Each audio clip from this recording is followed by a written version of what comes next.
അമേരിക്കയും ഇസ്രായേലും ഈ ഇറാന്റെ മുകളിൽ നടത്തുന്ന അത്യന്തം പ്രകോപനപരമായ പല ആക്രമണങ്ങളും അതിന്റെ അതേ രൂപത്തിൽ ഇറാൻ തിരിച്ചടിക്കുന്നുവെന്നാണ് ഈ വാർ എസ്കലേറ്റ് ചെയ്ത് വളരെ ലാർജ് സ്കെയിൽ എസ്കലേറ്റ് ചെയ്യുമ്പോൾ സാഹചര്യത്തിൽ നിന്ന് മനസ്സിലാക്കുന്നത്. സത്യം പറഞ്ഞാൽ അത് പേടിപ്പെടുന്ന വിഷയമാണ്. കാരണം വെച്ചാൽ ഇറാന്റെ യുദ്ധം തുടങ്ങി രണ്ടാമത്തെ ദിവസം തന്നെ ഇറാനിൽ ഒരു സ്കൂൾ ആക്രമിച്ചു. 165 പെൺകുട്ടികളെ കൊന്നു കളഞ്ഞിട്ട് അത് ഇറാന്റെ മിസൈലാണെന്ന് പച്ചനാണ് അമേരിക്കൻ പ്രസിഡന്റ് പറയുന്നത്. പിന്നീട് അമേരിക്കൻ മാധ്യമങ്ങളും ഇൻഡിപെൻഡന്റ് ഏജൻസികളും വെരിഫൈ ചെയ്തിരിക്കുന്നത് അമേരിക്കയുടെ ടൊമഹോക്ക് മിസൈൽ തന്നെയാണ് ആക്രമിച്ചത്.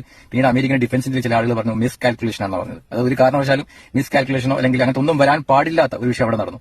അപ്പോൾ ഫസ്റ്റ് തന്നെ പ്രകോപനമായിരുന്നു. പിന്നീട് അങ്ങോട്ട് തുടർച്ചയായിട്ട് ഇറാന്റെ എനർജി ഫെസിലിറ്റികൾ, ഇറാന്റെ ഓയിൽ ഫെസിലിറ്റികൾ, ഗ്യാസ് ഫെസിലിറ്റികളൊക്കെ അങ്ങോട്ട് ആക്രമിക്കുമ്പോൾ ഇറാൻ തിരിച്ചും അതേപോലെ യാതൊരു മയവും കാണാതെ തിരിച്ചാക്രമിക്കുന്ന സാഹചര്യം. അതായത് ഇറാന്റെ എനർജി ഫെസിലിറ്റിനെ, ഗ്യാസ് ഫെസിലിറ്റിനെ, ഒരു ഐലൻഡാണ് പേര് വായു വരില്ല, ഐലൻഡിനെ ആക്രമിച്ച ഇറാൻ അടുത്ത ദിവസം തന്നെ GCC രാജ്യങ്ങളിലെ ഗ്യാസ് ഫെസിലിറ്റി ആക്രമിച്ചു. ഖത്തറിനൊക്കെ സംഭവിച്ചിരുന്ന $2 ബില്യൺ നഷ്ടമാണെന്ന് പറയുന്നത്. എന്ന് വെച്ചാൽ ഗ്ലോബൽ ഓയിൽ ഗ്യാസ് സപ്ലൈന്റെ വലിയ വിധത്തിൽ ബാധിക്കുന്ന വിധത്തിലുള്ള ആക്രമണമായിരുന്നു ഉണ്ടായിരിക്കുന്നത്.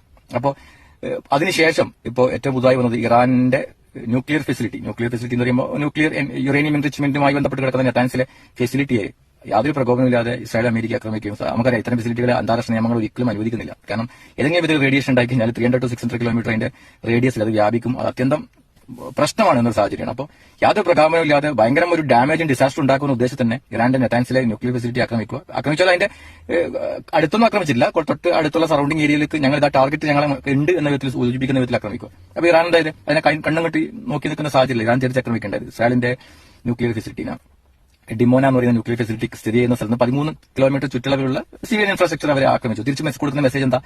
നിങ്ങളുടെ ന്യൂക്ലിയർ ഫെസിലിറ്റിയും ഞങ്ങളുടെ ടാർഗറ്റിൽ റേഞ്ചിൽ ഉണ്ട് എന്നാണ്. അപ്പോൾ പരസ്പരം ന്യൂക്ലിയർ ഫെസിലിറ്റി ആക്രമിക്കുക എന്ന് പറയുന്നത് GCC രാജ്യങ്ങളിലുള്ള എല്ലാവർക്കും ഒരു റേഡിയേഷൻ ലീക്ക് സംഭവിച്ചു കഴിഞ്ഞാൽ ആർക്കും അത് സ്റ്റോപ്പ് ചെയ്യാൻ കഴിയാതെ GCC രാജ്യങ്ങൾ മുഴുവൻ അതിന്റെ ഇമ്പാക്ട് ഉണ്ടാവും. പറയപ്പെടുന്ന ഇന്റർനാഷണൽ അറ്റോമിക് എനർജിന്റെ ഒക്കെ പല ഇതും പറയപ്പെടുന്നത് 300 to 600 കിലോമീറ്ററിലേക്ക് വരെ അതിന്റെ റേഡിയേഷൻ ലീക്കേജ്. ഇതിൽ ഏറ്റവും അപകടകരമായ ഒരു വിഷയം എന്ന് വെച്ചാൽ ഈ GCC രാജ്യങ്ങളിലെ ആളുകൾ കുടിവെള്ളം ആശ്രയിക്കുന്നത് കടൽ വെള്ളം ശുദ്ധീകരിച്ചുണ്ടാക്കുന്ന കുടിവെള്ളമാണ്. ഇൻ കേസ് ഇത്തരത്തിലുള്ള റേഡിയോ ആക്ടിവിറ്റിയിലുള്ള എന്തെങ്കിലും സംഭവങ്ങൾ, എലമെന്റുകൾ ഇത്തരം വായുവിലും കടലിലും ഒക്കെ വ്യാപിച്ചു കഴിഞ്ഞാൽ അത് ഉണ്ടാക്കാൻ പോകുന്ന ഡിസാസ്റ്റർ അതിന് പറയാനുള്ള വേർഡ് സത്യം പറഞ്ഞാൽ ഇല്ല. അതുകൊണ്ട് ഇത് യുദ്ധം നിൽക്കുക യുദ്ധം അവസാനിക്കുക എന്നുള്ളത് എല്ലാവർക്കും വേണ്ട ഒരു സംഭവമാണ്. പക്ഷേ ഇത് യുദ്ധം അവസാനിപ്പിക്കേണ്ടത് സത്യം പറഞ്ഞാൽ ഒരു ഇറാൻ പറഞ്ഞ പോലെ ഞങ്ങൾ ഇനി ഒരിക്കലും ആക്രമിക്കില്ല. കാരണം ഞങ്ങൾ ഡിഫെൻഡ് ചെയ്യുന്ന മാത്രമാണ് സത്യം. നീതിപരമായി നോക്കുന്നതെങ്കിൽ ഇറാൻ ആദ്യമായി ആക്രമിച്ചത് ഇസ്രായേലും അമേരിക്കയും തന്നെയാണ്. അതുകൊണ്ട് ഇറാന്റെ ഭാഗത്ത് തന്നെയാണ് നീതി.